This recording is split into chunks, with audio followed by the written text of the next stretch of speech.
சென்னை போரூரில் திருவள்ளூர் தெற்கு மாவட்ட கழகம் சார்பில் கழக கொடியேற்றும் விழா சிறப்பாகவும் உற்சாகமாகவும் நடைபெற்றது. கழக நிர்வாகி ஆலப்பாக்கம் ஜீவானந்தம் அவர்கள் கழக கொடியேற்றி வைத்தார். அதனைத் தொடர்ந்து பொதுமக்களுக்கு இனிப்புகள் வழங்கி விழாவை உற்சாகமாக கொண்டாடினர்.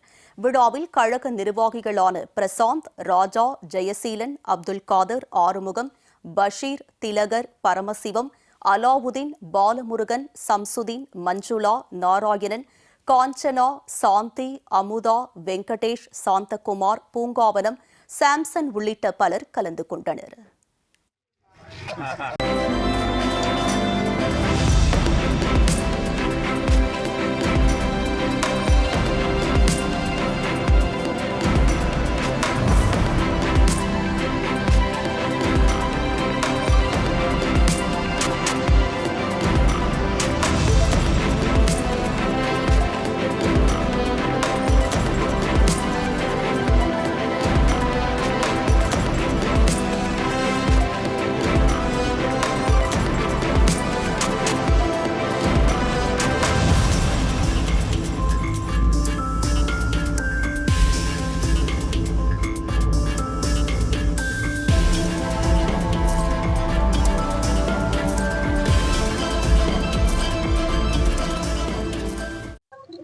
இந்த மதுரவாயில் தொகுதியில் முதலாக கழக கொடியினை ஏற்றி அனைவருக்கும் இனிப்பு வழங்கி சட்டமன்ற தேர்தலில் மிகப்பெரிய வெற்றி அடைய முழுவீச்சில் நாங்கள் பாடுபடுவோம்.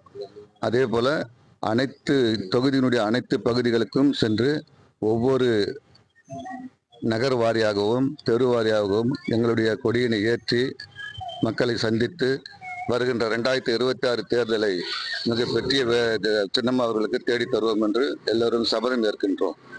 மீண்டும் புரட்சித் தலைவி ஆட்சியை புரட்சித்தாய் சின்னம்மா தலைமையில் கொண்டு வருவோம் என்று உறுதி ஏற்கின்றோம்.